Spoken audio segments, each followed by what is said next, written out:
생각하고 많이 생각해 보도록 하겠습니다. 우리 말씀 같이 읽도록 할게요. 오늘 함께 읽을 말씀은 사무엘상 말씀입니다. 자, 여러분 예배에 올 때는 1인 1 성경책과 1인 1 채플카드를 기억해 주세요. 사무엘상 13장 8절에서 10절 말씀 같이 읽을게요. 사슴 친구들은 아멘. 네, 조금만 더 기다릴게요. 13장 8절에서 10절 말씀이에요.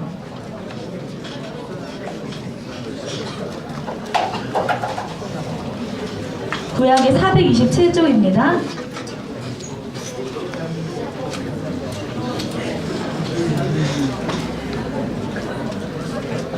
자, 읽어도 될까요? 네, 8절에서 10절까지 같이 한 목소리로 읽도록 하겠습니다. 사울은 사무엘이 정한 기한대로 이래 동안을 기다렸으나 사무엘이 길갈로 오지 아니하매 백성이 사울에게서 흩어지는지라. 사울이 이르되 번제와 화목 제물을 이리로 가져오라 하여 번제를 드렸더니 번제 드리기를 마치자 사무엘이 온지라. 사울이 나가 맞으며 무난하매. 아멘. 네, 오늘 말씀으로 성경 봉독 영어와 중국어로 성경 봉독해 주겠습니다. 네.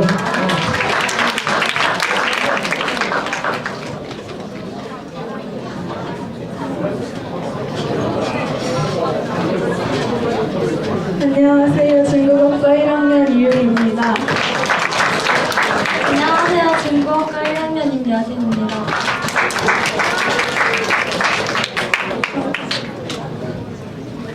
중국어로 사무엘상 13장 8절에서 9절까지 봉독하겠습니다. 扫罗照着撒母耳所定的日期等了7日，撒母耳还没有来到吉甲，百姓也离开扫罗山去了。扫罗说：“把燔祭和平安祭到我这里来。”扫罗就献上燔祭。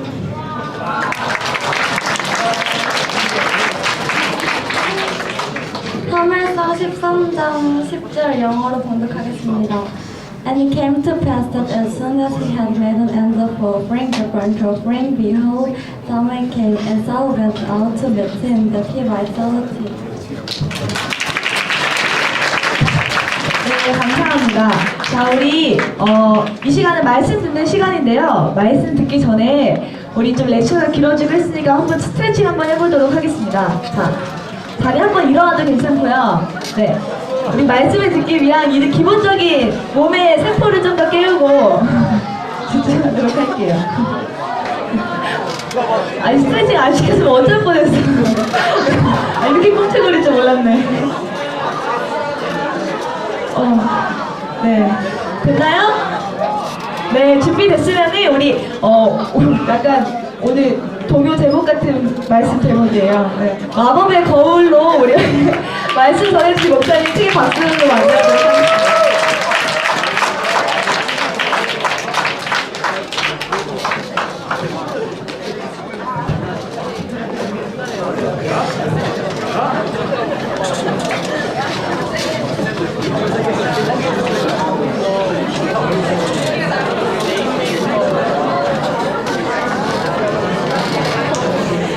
잘 지냈어요?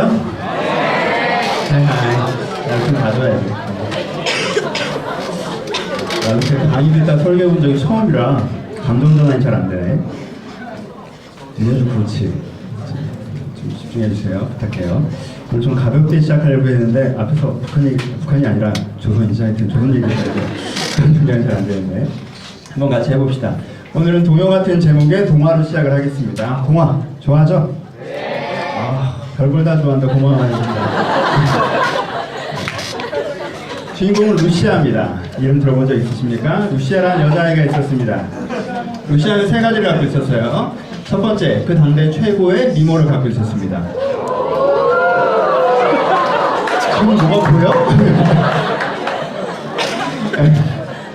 당대 최고의 미모를 갖고 있어요. 누구나 그 여자를 보면 와, 저렇게 예쁜 여자가 있구나 라고 얘기할 정도였어요. 두 번째, 루시아는 아름답기만 한 게 아니었습니다. 그 당시에 가장 선도 학문이었던 응용화학 분야, 사람들이 그걸 보면 마법이라고 불렀던 그 분야에서 마스터 레벨이었습니다. 그래서 이 여자를 보면 굉장히 아름다운데 굉장히 지적인 전문성 있는. 세 번째, 루시아가 갖고 있었던 건 지도력이었습니다. 카리스마가 있었어요. 여자애라는 느낌보다 뭔가 사람을 끌어당기는 매력이 있었고, 누구도 그 사람 함부로 대하기 어려운 매력을 갖고 있었어요. 장점이 세 가지만 그것 자체가 이 여자의 발목을 잡게 됩니다. 시대를 잘못 태어났어요. 옛날이었고요. 롱롱 타임 어고. 그래서 왜? 내가 부끄러워? 내 영어가? 시대를 잘못 태어났어요. 그래서 그 당시에 벌써 한 딸을 갖고 있는 첫 번째 부인과 이별한 왕과 결혼하게 되었습니다. 자기의 선택이 따로 있을 수가 없었어요. 왕이 자기를 지목했고 자기는 그 결혼을 용납할 수밖에 없었습니다. 이 지적이고 카리스마 있는 여성이 그 집안에 들어갔을 때, 그 왕가에 들어갔을 때 온몸에 약간 소름이 돋을 정도로 불편함을 많이 느꼈습니다. 왜냐하면 굉장히 소프트한, 전형적인 차일드시한 어린아이 같은 귀족 문화를 갖고 있었어요. 얼마나 차일드시했냐면요, 그 딸아이가 하나 있는데 이름을 백설공주라고 지어놨어요. 스노우 화이트 이름을. 백설공주야. 이 여자는 결혼하자마자 루시아는 불편하기 짝이 없었습니다. 애 이름이 백설이 뭐예요? 무슨 뜻이에요? 부르기도 어려웠습니다. 그런 불편한 문화 속에 들어가면서 루시아는 그것 자체로 큰 실망, 그에게는 슬픈 일이었습니다. 하지만 백성들은 굉장히 좋아했어요. 왜? 영향력 없는 왕이 있었는데 왕비가 굉장히 똑똑한 사람이 들어온 거죠. 그 왕비가 이 나라를 되게 강성하게 해줄 것이라는 기대감을 가졌습니다. 그 루시아는 실제 그렇게 했습니다. 전문성을 갖고 있었고 카리스마를 갖고 있었기 때문에 2, 3년 안에 실제 실권을 왕비가 갖게 됩니다. 이 나라는 사실 왕비가 통치한 나라가 되었고, 그것 때문에 단기간에 굉장히 강성해졌습니다. 그 시점이 가자 옆나라 왕이 고민이 시작되었습니다. 이 왕비의 독주를 어떻게 막아야 되냐. 저 위대한 지도자가 탄생하고 있는데 옆나라의 왕은 긴장이 됐습니다. 자기 나라에서 가장 유명한 마법사를 부릅니다. 이런 일이 생겼는데 이 문제를 어떻게 해결하겠느냐. 마법사가 대답합니다. 제게 맡겨주십시오. 그리고는 선물 하나 싸들고 그 루시아에게 찾아갑니다. 왕비시여, 저희 왕께서 선물을 보내셨습니다. 무엇이냐? 예, 마법의 거울이라고 합니다. 마법의 거울이라고 합니다. 이 거울은 진실을 가르쳐주는 거울입니다. 진실? 그러면 너희 나라에서 하고 있는 모든 비밀 회의를 다 그 거울에게 물어보면 되느냐? 아니요. 그런 심오한 거울은 되지 못합니다. 그저 세상에서 누가 가장 아름답냐, 이런 여흥거리의 질문들을 하시면 대답해 줄 것입니다. 그래? 거울을 꺼냅니다. 들어봅니다. 왕비가 묻습니다. 거울아 거울아, 세상에서 누가 가장 아름답니? 왕비님이십니다. 루시아가 기분이 좋습니다. 왜요? 원하지 않던 결혼을 했고 사랑받지 못하고 살고 있었습니다. 근데 거울이라고 해도 이 거울이 당신이 가장 아름답다고 할 때 잠깐 행복했습니다. 루시아는 그 거울을 자기 침대 옆에 걸어뒀습니다. 그리고 매일 아침 일어나면 맨 처음 하는 것이 그것이었습니다. 거울아 거울아, 세상에서 누가 가장 아름답니? 왕비님이십니다. 그 이야기를 한번 듣는 것이 루시아에겐 굉장히 행복한 순간이었어요. 매일 1년, 2년, 3년, 5년, 10년 매번 아침마다 1000번, 2000번, 3000번을 그 거울에게 물었습니다. 누가 세상에서 가장 아름답니? 왕비님이십니다. 그러던 어느 날 아침에 일어났습니다. 똑같이 질문을 던집니다. 거울아 거울아, 누가 세상에서 가장 아름답니? 백설공주입니다. 그때 왕비는 엄청난 거절감을 느낍니다. 자기 자신이 없어지는 것 같습니다. 이제까지 그래도 이 거울의 이야기가 자기를 살려줬던 것 같은데 그게 사라지자 내 발밑이 무너지는 기분이 듭니다. 왕비는 그때부터 정신의 한계, 상식의 한계를 넘어가 버립니다. 왕비에겐 한 가지만 중요합니다. 나는 다시 거울에게 당신이 가장 아름답다는 얘기를 듣고 싶습니다. 이거 외에는 관심이 없습니다. 왕비는 선을 넘습니다. 백설공주를 죽이려고 합니다. 여기서부터 우리가 알고 있는 이야기죠. 그렇죠? 백설공주를 죽이려고 합니다. 하지만 실패하고요. 일곱 난장에 의해서 절벽에서 밀어 살해당했습니다. 여러분 동화에서 읽어보시면 일곱 남자에게 쫓기다가 절벽에서 떨어졌다고 적혀 있습니다. 그건 백설공주 쪽 기록이고 그렇잖아. 그건 승자의 기록이야. 네. 설마 쫓기다가 떨어졌겠어? 밀었겠지? 난 밀었다고 생각해.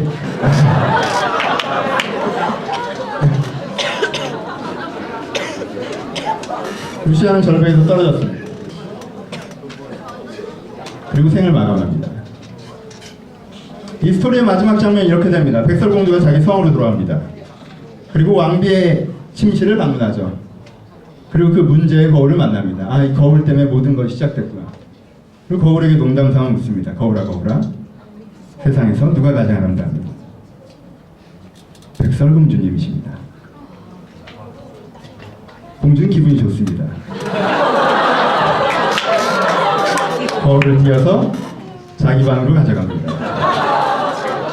그리고 걸어놓고 아침마다 묻습니다.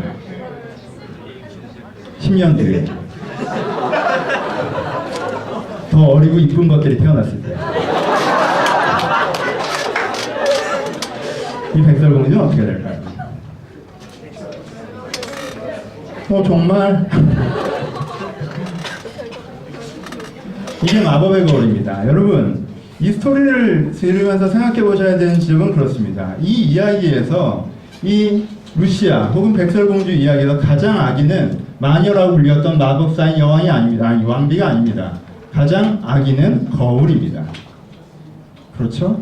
이건 단지 이쁘기만 했던 백설공주랑은 수준이 다르게 전문성을 갖고 있었고 지도력을 갖고 있었으며 아름답기까지 했던 위대할 수 있었던 한 여자가 마법의 거울에 속아서 자기 인생의 가능성을 낭비하고 초라하게 멸망한 이야기입니다. 여러분 아름답다는 건 상대적인 얘기 아닙니까? 절대로 이 여자가 가장 이쁘다고 하는 기준이라는 게 도대체 어디 있습니까? 요즘 시대에 가장 이쁜 사람이 누구예요? 김태희예요? 전지현이에요? 수지예요? 아니에요. 구하라예요.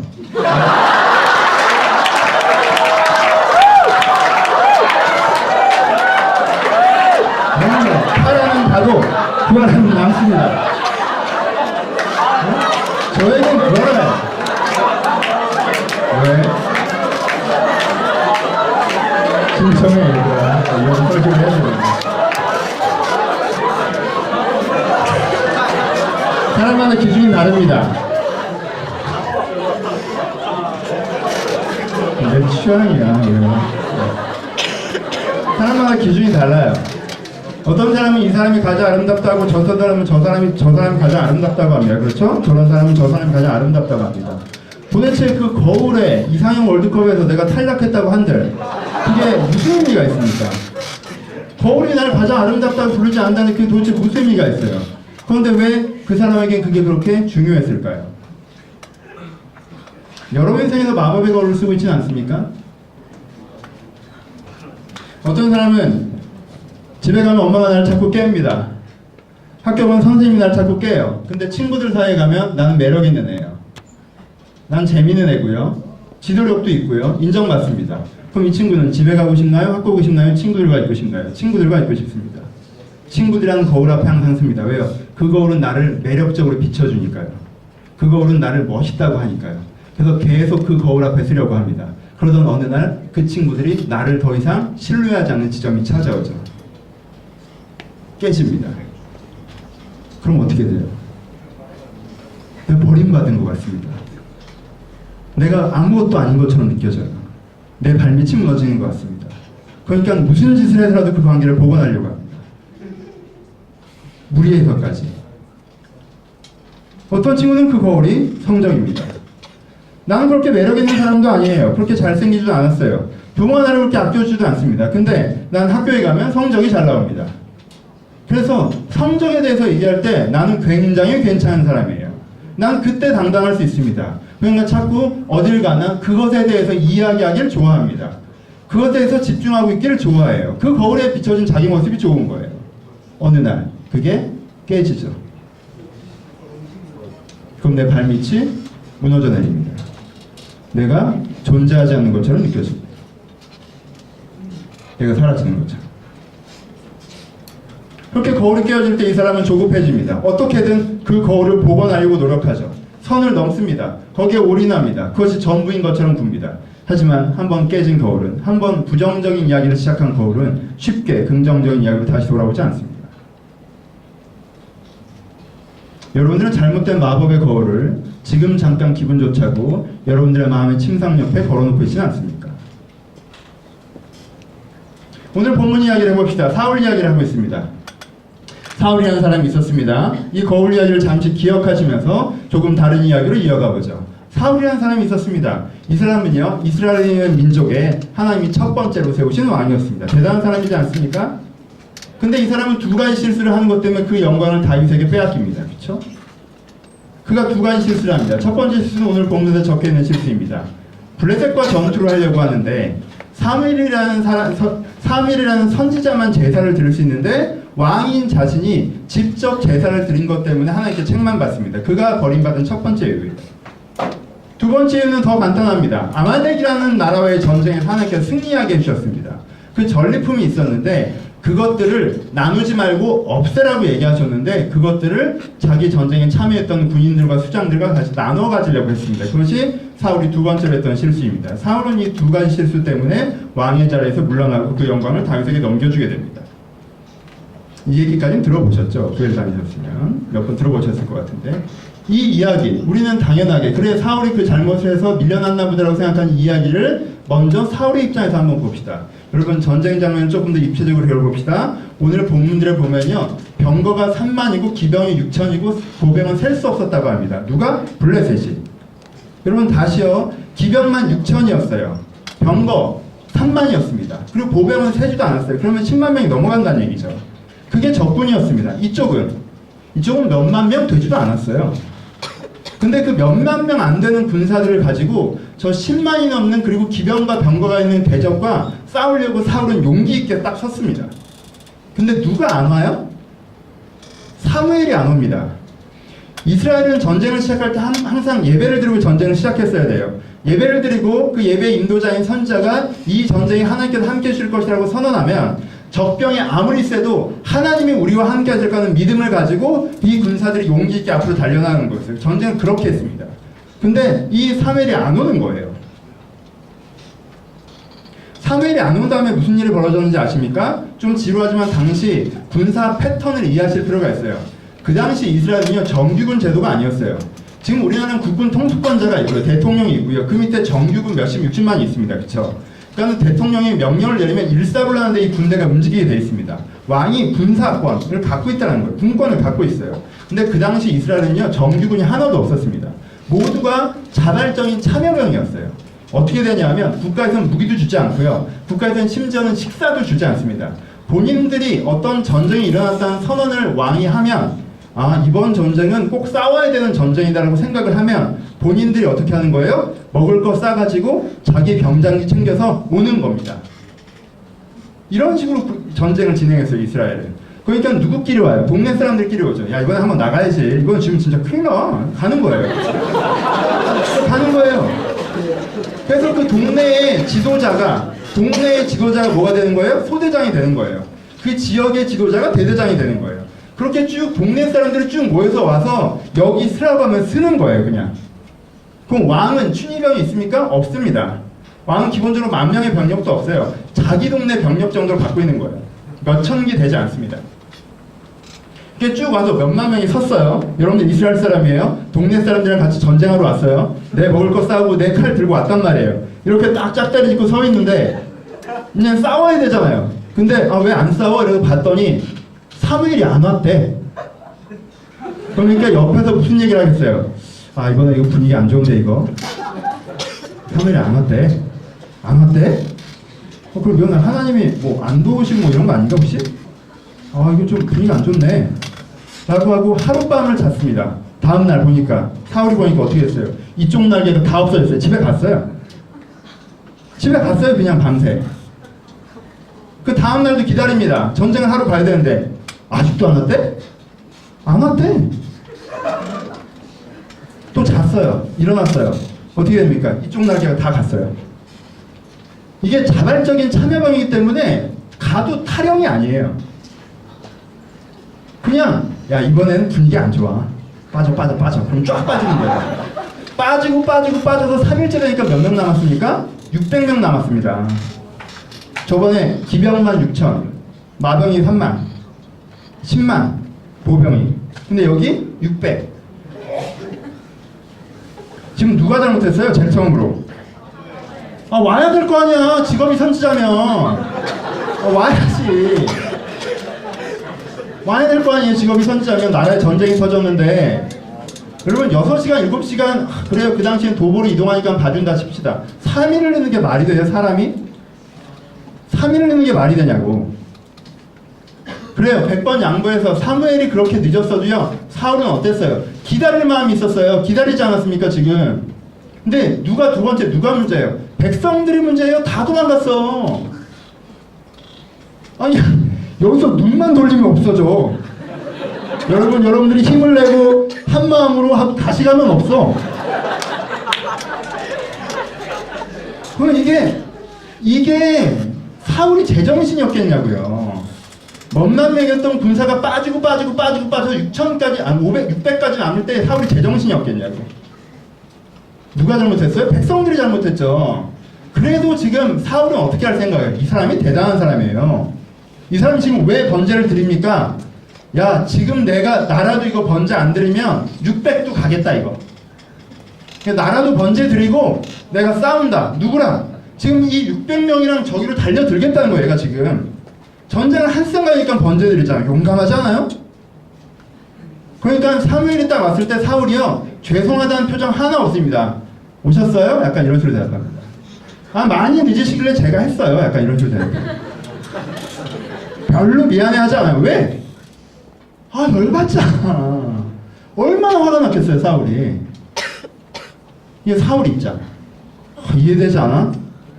진짜 이해돼요. 두 번째 사건. 아말렉이랑 전투를 했어요. 이겼어요. 근데 이기면 뭐가 생깁니까? 전리품이 생기죠. 그 나라 군사들이 갖고 있었던 병장기나 그들의 양떼나 그들의 재산이나 이 전리품이 생긴단 말이에요. 아까 얘기했죠. 이 군대 제도를 이해해야 돼요. 이 사람들이 다 국가에서 주는 옷 입고 국가에서 주는 총 들고 나와서 싸우는 의무병이 아니잖아요. 다 뭐 들고 나왔어요? 자기 칼 갖고 자기 양식 갖고 왔던 사람들이잖아요. 여러분 다윗이 골리앗 때려잡으려고 할 때요 어떻게 돼서 다윗이 그 전장에 옵니까? 형들 도시락 갖다 주다 거기서 나중에 싸우는 거예요. 그렇게 된 거예요. 그런 상황이란 말이에요. 동네에서 멀리서 계속 먹을 것도 보내줬단 말이에요. 그러니까 이 사람들이 상명하복의 군인이에요? 아니에요. 이 사람은 다 소액 투자자들이에요. 다 소액 투자자야. 자기 목숨 걸고 자기 양식 걸고 자기 칼 걸고 싸운 거란 말이에요. 내가 소액 투자를 해서 이겼어요. 리스크를 걸면서 이겼어. 그럼 어떻게 돼요? 받아야죠. 이게 여러분 투자 상품도 이게 위험이 높으면 이게 많이 받는 거란 말이에요. 배당이. 내가 목숨 걸고 싸웠기 때문에 이게 나와야 된단 말이에요. 이번에 싸워서 전쟁에서 이겼는데 전리품을 안 나눠줘요 왕이. 다음에 오겠어요 안 오겠어요? 안 와요. 사울은 그 생각인 거예요. 사무엘도 깝깝하다 진짜. 이거 안 나눠주면 누가 와 다음에? 나 혼자 싸우나? 이거 안 나눠주면 누가 와? 사울이 자기 거 챙겼어요? 아니에요. 그 소액 투자자들한테 10% 15% 이렇게 나눠준 거예요. 다 나눠줬어요. 아직 사실은 주지도 못하고 이렇게 모아놨어요. 나눠주려고. 그랬다가 당신은 왕위에서 내려가게 될 것입니다라는 얘기를 들었어요. 그리고 사울이 잘리고 다윗이 된 거예요. 하나님 사울한테 너무 가혹하지 않아요? 다윗은 뭐 했어? 사람 죽였지? 뭐 하려고? 그 사람 부인 차지하려고. 이거 레벨이 다르잖아. 소액 투자자의 권익 보장을 위해서 노력한 사람은 왕에서 밀려났는데 아니 저렇게 일반 형사범죄 흉악범죄를 한 사람은 한 번 막 눈물 흘리면서 울었더니 또 시켜줘. 그러니까 이거 약간 그렇지 않아요? 사울 입장에서? 많이 화나니? 이게 사울 입장. 반대로 봅시다. 하나님 입장. 하나님 입장. 사울이 지금 예배드리고 있죠. 번제드리죠. 예배드리죠. 기도하죠. 그거 하나님한테 하는 거예요? 아니죠. 예배라는 걸 사용해서 지금 뭐 하는 거예요? 600명을 규합하려고 하는 거죠. 진짜 하나님 도와주세요라고 하고 있어요? 그럴 거면 하나님께서 싫어하는 방법을 할 수가 없죠. 하나님 도와주세요 하고 있어요? 하나님의 안중에나 있어요? 아니요, 없어요. 예배라는 방법조차 자기 정치적 액션으로 사람들을 규합하려고 하고 있어요. 조금 더 하나님께서는 원래 어떻게 하실 계획이었어요? 여러분 지금요 사무엘이 전체 지도를 하다가 사울로 이게 넘어간 거기 때문에 사무엘 발언권이 너무 셌어요. 하나님께서 사울 발언권을 키워주고 싶었어요. 그래서 어떻게 합니까? 수만 명의 군사가 아니라 최소한의 군사로 승리하게 하는 경험을 통해서 사울의 권위를 드높이실 계획이었습니다. 기드온의 300용사 때처럼 일부러 군사를 줄여서 아주 적은 숫자만 남겨놓고 그 적은 숫자로 전체를 깨트리는 거예요. 그때 이 사람의 권위가 얼마나 크게 올라갑니까? 하나님 스케줄은 그거였어요. 어떻게 그걸 아냐고요? 사울이 이렇게 깽판 쳐버리고 난 다음에 그 전쟁을 누가 승리로 이끄는 줄 알아요? 사울 아들 요나단이 승리로 이끕니다. 근데 몇 명이랑 승리로 이끄는 줄 알아요? 자기와 자기 시종 2명 들어가서 그거 다 초토화냅니다. 2명이 들어가서 그 전쟁에 승리했어요.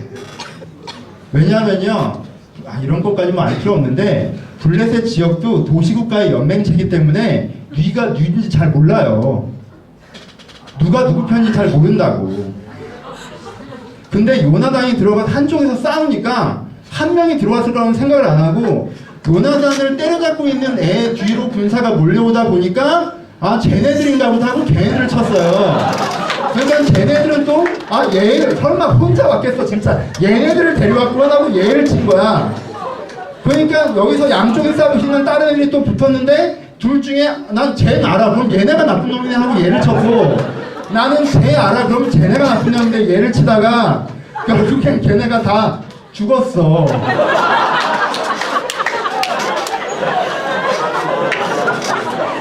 이 2명만 들어간 기막힌 전략이 승리한 거예요.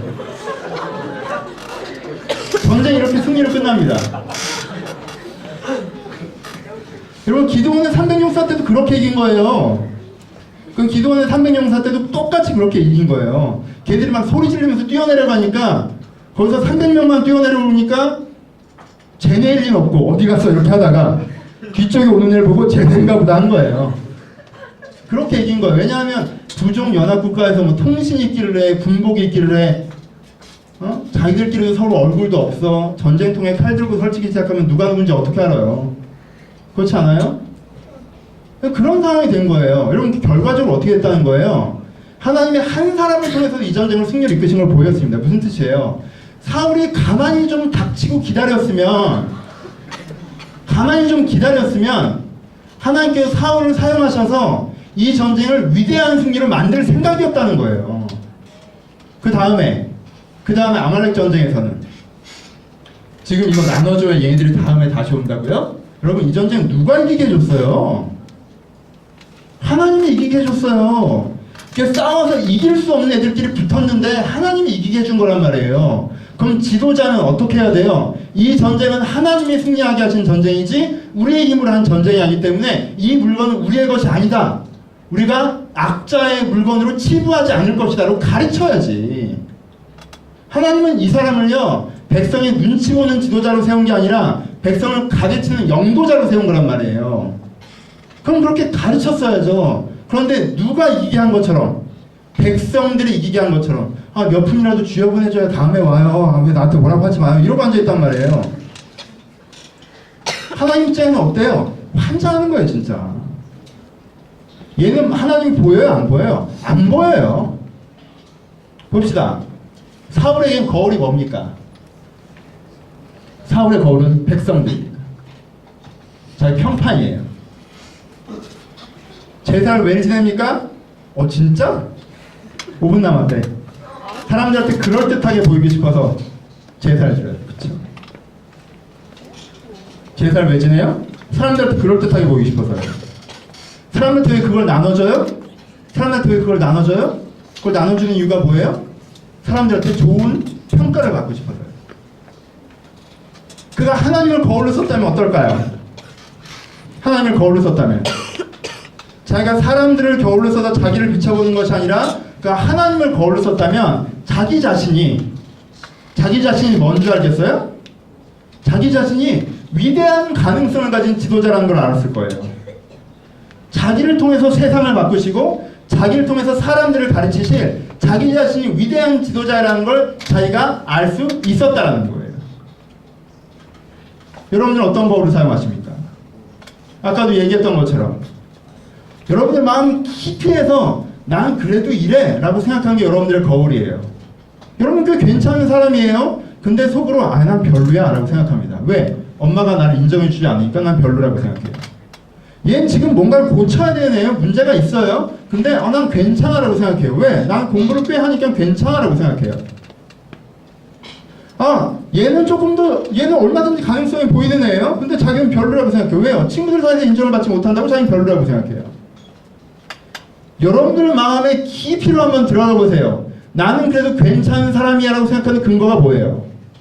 깊이로 들어가 보세요. 나는 좀 별로야 라고 생각하는 근거가 뭡니까? 여러분 그게 여러분들 거울이에요. 그리고 그 거울이 만약에 여러분들의 학업이나 여러분들의 친구들이나 여러분들의 외모나 여러분들의 부모나 여러분들이 갖고 있는 그 어떤 지역적인 것이라면 그 거울을 깨십시오. 왜요? 그것은 여러분들의 부분을 비치면서 그것이 전체인 것처럼 여러분들을 스스로 오해하게 합니다. 그리고 어떻게 해야 돼요? 하나님이라는 거울 안에 나를 비춰봐야 돼요. 하나님이라는 거울 앞에 나를 비춰봐야 됩니다. 여러분 저는 일부러요 이번 설교를 할 때 바울 얘기하지 않았고요, 다윈 얘기하지 않았고요, 요셉 얘기하지 않았습니다. 왜요? 이렇게 성경에서 위대한 인물로 평가되는 사람을 들어서 여러분들 설교를 하면 많은 사람들이 뭐라고 반응해요? 그분은 다윗이잖아요. 그분은 모세잖아요. 그분은 요셉이잖아요. 나는 그런 사람이 아니에요 라고 얘기하기 때문이에요. 그래서 저는 두 사람을 얘기했습니다. 첫 번째 누구예요? 가룟 유다입니다. 두 번째 누구예요? 사울입니다. 여러분 가룟 유다에게도 가능성이 있었고요, 사울에게도 가능성이 있었습니다. 가룟 유다는 위대한 사도로 살아갈 수 있는 가능성이 있었고요, 사울은 위대한 왕으로 살아갈 수 있는 가능성이 있었습니다. 여러분 이런 악한 사람보다 여러분들 낫잖아요. 무슨 뜻이에요? 여러분 모든 사람에겐 신의 가능성이 있어요. 모든 사람에 하나님의 가능성이 있다는 거예요. 어떤 사람은 그것을 주목하고 구현해내고 어떤 사람은 그걸 외면하며 소멸해내고 그 차이만 발생할 뿐이에요. 여러분 속으로 깊이 들어가서 여러분 내부에 있는 하나님의 가능성을 직면하셔야 됩니다. 그것이 여러분들의 진정한 기도가 돼야 돼요. 여러분 기도는 내가 좀 이렇게 해주세요 저렇게 해주세요 이런 위시가 아니에요. 기도는 상황을 바꾸는 것이기도 하지만 기도는 80% 내 자신을 바꿔내는 것입니다. 왜요? 나는 살아가다 보면 자꾸 내 눈앞에 비치는 거울에 내 자신을 오해한단 말이에요. 내 눈앞에 비치는 거울에 내 자신을 바라본단 말이에요. 그것이 내 모습인 것처럼 자꾸 생각한단 말이에요. 그래서 여러분들이 가끔 눈을 감고 하나님이라는 거울 앞에 여러분들을 비춰야 된다는 거예요. 그래서 하나님이 여러분들에게 사실 내가 너에게 이런 가능성을 갖고 있고 내가 이렇게 당장 어려워 보이지만 결국엔 이런 승리를 너에게 예비하고 있으며 이렇게 하는 것이 너를 불편하게 하는 것이지만 결국 너를 통해서 선한 영향을 미치려고 하는 것이며 이 과정성 속에 하나님께서 여러분들이 갖고 계신 생각들 여러분들이 들어야 된다는 것입니다. 여러분들이 만약에 이것들을 느끼잖아요. 여러분들이 만약에 이것들을 누리잖아요. 그러면요 여러분이 당장 성적은 안 오를 수도 있어요. 당장 좋은 대학은 안 갈 수도 있어요. 근데 내가 확신하지 여러분들이 그러면요 위대한 인생을 살 수 있어요. 뭐가 중요해요? 지금 당장 눈앞에 보이는 사소한 그 사람들이 안 도망가게는 못할 수 있어요. 하지만요 도망간 다음에는 이기게 할 수 있어요. 그 사람들이 투덜거리는 건 못 막을 수 있어요. 하지만 그 사람들이 투덜거리건 투덜거리지 않건 이 나라를 앞으로 진보시킬 수 있어요. 내가 어디에 집중하느냐예요. 말씀을 마칩시다. 한 문장. 여러분 오늘 여러분들이 받고 있는 평가에 집중하지 마시고 오늘 여러분들이 가지고 있는 가능성에 집중하십시오. 다시 오늘 여러분들이 받고 있는 평가에 집중하지 마시고 오늘 여러분들이 가지고 있는 가능성에 집중하세요. 오늘 내가 갖고 있는 평가에 집중하는 사람은 어리석은 사람이에요. 그 사람들은 결국 어떤 거울이든 만들어내게 되어 있습니다. 그리고 그 거울 때문에 자기를 망치죠. 하지만 오늘 여러분들이 갖고 있는 가능성에 집중한다면 그 가능성이 알고 싶을 거죠. 기도하겠죠. 느끼겠죠. 그러면 주변이 어떠하건 세상이 어떠하건 흔들리지 않겠죠. 중심을 잡겠죠. 앞으로 걸어가겠죠. 하나님께서 그렇게 걸어가는 발걸음의 결과를 내시겠죠. 이 슬픔을 꼭 기억하십시오. 루시아라고 이름 붙인 위대한 가능성을 갖고도 거울 때문에 그 가능성을 초라하게 함몰시킨 사람과 사울이라고 우리가 부르는 위대한 가능성을 갖고도 그 가능성을 초라하게 몰락한 사람. 내가 오늘의 평가에 전전긍긍하다가 내가 갖고 있는 가능성을 발현시키지 못하고 소멸시키는 삶을 살지 않겠다. 주여, 잠들어가는 내 영혼을 내가 깨우게 하여 주옵소서. 내가 상황에 잠자지 않게 하시고 내가 세상에 잠자지 않게 하시고 하나님 안에 깨어있게 하여 주옵소서. 그 깨어있고자 하는 열정이 여러분들을 살리실 것입니다. 같이 기도하시겠습니다.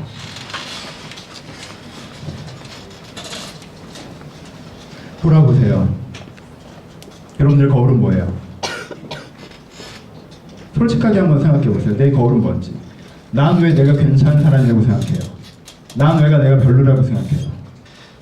여러분, 그게 하나님이거나 진리이거나 어떤 여러분들의 본 모습에 대한 게 아니라면 깨십시오. 이 시간 첫 번째로 기도할 때, 주님, 내가 내 가능성을 믿지 않고 내 가능성을 신뢰하지 않고 내가 스스로에게 평가에 얽매여 있던 일단 거기서 걸어나오게 하여 주옵소서. 내가 그런 시각에서 자꾸 아파하고 그런 시각에서 자꾸 눈물을 흘렸던 것을 내가 걸어나오게 하시고 내 안에 있는 하나님의 가능성을 만나게 하여 주옵소서. 이 말씀을 생각하니 우리 한 번 같이 기도하기를 소원합니다. 기도하겠습니다. 하나님 아버지, 여기 모여있는 자들의 마음과 심령님께서 찾아오셔서 이들이 자기의 가능성을 보지 못하고 아버지 초라하게 사라져가는 어리석은 자가 되지 않게 하시고 이들이 자기 자신의 가능성을 보고 하나님의 진정성 앞에 선 자가 될 수 있도록 저희들을 돌보시고 축복하여 주옵소서. 하나님, 자기 자신을 깨워나가는 사람들에게 기대합니다. 여기 자기 자신을 깨워나가는 사람들에게 소원합니다. 아버지, 이 어리석음을 저희가 걸어나오게 하여 주옵소서. 하나님, 내 안에 하나님께서 허락하신 많은 가능성이 있음에도 불구하고 내가 내 가능성을 제한하고 내가 내 자신을 믿지 못하고 내가 내 자신을 신뢰하지 못하고 내가 옆으로 걸어갔던 것들을 주님께 용서하여 주옵소서. 하나님, 내가 그런 삶을 살아가지 않게 하시고 내 하나님의 가능성을 다시 한번 신뢰하며 하나님의 가능성을 다시 한번 직면하며 주님을 따라가는 자가 될 수 있도록 주님께서 주도하시고 축복하여 주옵소서. 아버지, 주여, 주님께서 저희를 열어주시기를 소원합니다. 주님께서 저희를 열어주시기를 기대합니다. 주님께서 저희를 열어주시기를 기대합니다. 하나님, 저에게 아버지, 저희 가운데 감아진 눈을 주님께 열어주셔서 저희가 눈을 떠서 저희 안에 있는 가능성을 보게 하여 주옵소서. 저희가 눈을 떠서 저희 안에 있는 가능성을 직면하게 하여 주옵소서. 내 안에 말씀하시고 하나님의 음성을 저희가 다시 한번 듣게 하시고 내 안에 말씀하신 그 성령님의 음성을 저희가 다시 한번 듣게 하셔서 아버지, 주여, 제가 아버지 지금 받고 있는 사회적인 평가는 부모로서의 평가 여러 가지 과정 속에 흔들리는 것이 아니라 하나님께 나에게 말씀하신 그 말씀에만 집중할 수 있도록 아버지, 저희를 주님께서 축복하시게 함께 하여 주옵소서. 하나님, 주여, 세상 가운데 흔들리고 아주 상처받는 것들 가운데 어려운 것들이 있다면 내가 아버지 주 지금 받고 있는 평가에 매여 있어서 상처받고 어려운 자 있다면 이들을 주님께 위로하시길 소원합니다. 이들 가운데 이렇게 위로하시길 원합니다. 하나님의 위로가 이들 가운데 있길 바랍니다. 하나님, 그것 때문에 생겨난 것들이 있다면 주 하나님 위로를 우리가 노력하심을 알미하마 하나님의 생물을 저희는 위로하심을 알미하마 주의 뜻이 온전히 우리 가운데 이루어진 것들이 나타날 수 있도록 주여들을 축복하시게 함께 하여 주옵소서. 하나님의 주도권 인간 되는 상황이 하시고 하나님의 성령의 주도권 인간만 강요해서 주의 살려하며 들이들이 다시마 일어날 수 있도록 인께 붙잡으시게 함께 하여 주옵소서. 아버지, 잠자는 자를 깨우치는 자들 일어나라고 하신 주님께서 아버지, 이들 가운데 잠들어 있는 자들이 있다면 아버지, 내 영혼의 잠이들 하나님의 말씀을 듣지 못한 자들이 있다면 아버지, 저희들 같이 한번 아버지, 저희들 같이 한번 제 말씀을 듣게 하시고 아버지, 주의 심령을 듣게 하시고 주의 영을 듣게 하셔서 주로 인하여 다시 한번 저희들 일어나서 하나님 자들을 저희를 넣어주는 자들 함께 해주옵소서. 일어나서는 걸어간 자들을 저희를 넣으시는 자들 함께 해주옵소서. 하나님의 생각이들을 주관하여 주옵소서. 성령이들을 주관하여 주옵소서. 아버지, 말씀이들을 주관하여 주옵소서. 주님께 깨우시면 깨어나겠사오니 주님께 깨우시면 깨어나겠사오니 아버지, 깨우시면 깨어나겠사오니 아버지, 깨우시면 깨어나겠사오니 하나님의 생각을 하나님의 마음을 맺어 하시면 보낼 수 있도록 저희를 열어보시는 자들 함께 하여 주옵소서. 두 번째 기도하는 것은 여러분들의 개인적인 기도, 여러분들이 하고 싶은 기도를 한번 나아갑시다. 여러분, 솔직한 기도로부터 시작할 때 여러분들이 진짜 여러분들의 모습을 나타낼 수 있습니다. 진짜 여러분들의 본 모습이 지금 여러분들의 마음에 깊이 있는 마음이 두려움입니까? 실망감입니까? 혹은 다 괜찮다는 생각이십니까? 할 기도가 없다는 생각도 있으십니까? 그럼 거기서부터 이야기를 시작하십시오. 그럼 하나님께 여러분들의 진심을 느끼게 해주실 거예요. 여러분의 가능성을 말씀해 주실 거예요. 네가 사실 어떤 사람이 얘기할 거예요. 사울이 잘못했던 거 유일한 한 가지는요, 거기서 하나님께 물어보지 않았던 거예요. 언제까지 기다려야 되냐고, 이거 꼭 나눠줘야 되냐고. 그가 물어보기 시작했다면 그가 이해할 수 있었을 것입니다. 여러분들이 갖고 있는 여러분들의 마음의 진심에서부터 그것이 무엇이든 간에 거기서부터 주님 앞에 정직하게 아뢰면서 우리의 진심을 주님 앞에 깨우는 데까지 나갑시다. 우리 자유롭게 우리 개인의 기도 제목들을 가지고 기도하도록 하겠습니다. 기도하겠습니다. 하나님 아버지, 저들의 마음의 중심감을 있게 찾아오셔서 이들 가운데 마음의 중심을 앞에 이야기해야 되는데 이야기 못한 자들이 있다면, 아버지 깨어나야 되는데 깨어나지 못한 자들이 있다면, 아버지 저희들의 마음의 중심감을 있게 찾아오셔서 이들의 마음을 아버지 정직하게 주님께 아뢰일 때, 아버지 그 아버지의 말씀을 참에 아뢰일 때, 아버지 하나님께 응답해 주신 일어나게 하여 주옵소서. 아버지 두려워하는 사람들이 있습니다. 아버지 세상에 잘못된 안경을 말미암아 내가 별로라고 생각하고 포기하는 사람들이 있습니다. 아버지 진정한 내 모습을 찾는 자들이 되게 하여 주옵소서. 아버지 진정한 내 모습을 보는 자들이 되게 하여 주옵소서. 아버지 다시 한번 주를 말미암아 다시 한번 서서 아버지를 바라보는 자들이 되게 하여 주옵소서. 아버지 주를 말미암아 서서 아버지를 다시 한번 바라보는 자들이 되게 하여 주옵소서. 아버지의 선량한 영역들이 일어난 자들이 되게 하여 주옵소서. 아버지의 선량한 영역들로 살아난 자들이 되게 하여 주옵소서. 아버지 의의 영역들이 일어나며 살아난 자들이 되게 하셔서 아버지 여기서 어제 그저 그 마음의 풀이에서 멈추는 자리 아무도 없게 하시며 여기서부터 말씀하시는 주의 은혜를 말미암아 여기서부터 말씀하시는 주의 성령의 은혜를 말미암아 다시 한번 일어나 주님을 바라보는 앞으로 걸어간 자들이 될 수 있도록 주여 저를 축원하시고 축복하지 않게 하여 주옵소서. 하늘을 바라보는 마음들이 저가운데 있기를 소망하며 하늘을 기대하는 마음들이 저가운데 있기를 기대하오니 하늘을 바라보며 기대하며 소망하며 그러는 모든 측면들을 하나님께서 찾아오셔서 이들의 전심이 주앞으로 닿을 수 있도록 주여 저를 축복하여 주옵소서. 하나님 여기서부터 이야기를 시작한 자를 가지고 응답하시길 소원합니다. 필요한 자를 가지고 영들을 허락하시고 아버지 갈 길을 알지 못한 자를 가지고 방향들을 허락하시고 아버지 세상에 탈한 자를 가지고 회개함을 허락하시고 아버지 잠잔 자를 가지고 깨어남을 허락하셔서 이들이 여기에서부터 다시 한번 깨우치는 바람에 앞으로 간 자들을 주여 인도하여 주옵소서. 성령께서 예배 가운데 강권으로 역사하심을 말미암아 성령께서 예배 가운데 온전히 주도로 역사하심을 말미암아 주님께 그하신 예배의 힘으로 하나님을 깨어나는 시간을 다시 함께 해주옵소서. 아버지와 잠잠면들을 깨어나는 시간으로 주님께 함께 해주옵소서. 아버지를 긍휼히 주셔서 아버지 세상이 압도될 때가 많이 있어나 아버지 상황이 압도될 때가 많이 있어나 그것이 압도된 그 음성이 아닌 하나님의 음성을 다시 한번 그들을 바로바로 걸을 수 있도록 아버지여 저를 돌보시고 도우시게 함께 해주옵소서. 하나님의 주 하나님 주 함께 하시길 소원하며 하나님께서 함께 하시길 기대합니다. 아버지의 저각들의 마음과 아버지 세상이 저에게 잘못된 거울들을 선물합니다. 나를 위함이 아니라 나를 망침입니다. 아버지 그 거울들에 내가 속지 않게 하시고 하나님 앞에 비춰지는 내 참모습을 보게 하여 주옵소서. 하나님 앞에 비춰지는 내 모습이 얼마나 큰 가능성을 갖고 있는지, 얼마나 의로운지, 얼마나 사랑스러운지 내가 보게 하시고 그것을 내 참모습으로 알아 그런 나를 만들어가고 그런 나를 구현해가는 삶을 살 수 있도록 주님께서 축복하여 주옵소서. 아버지들 가운데 세상에 속는 자들이 없게 하시며 깨어 정신을 차리고 일어나 주의 말씀을 듣고 살아가는 자들의 주님께 축복하여 주옵소서. 이 시간에 일하신 주님께 감사드리며 살아계신 예수님의 이름으로 기도합니다. 아멘.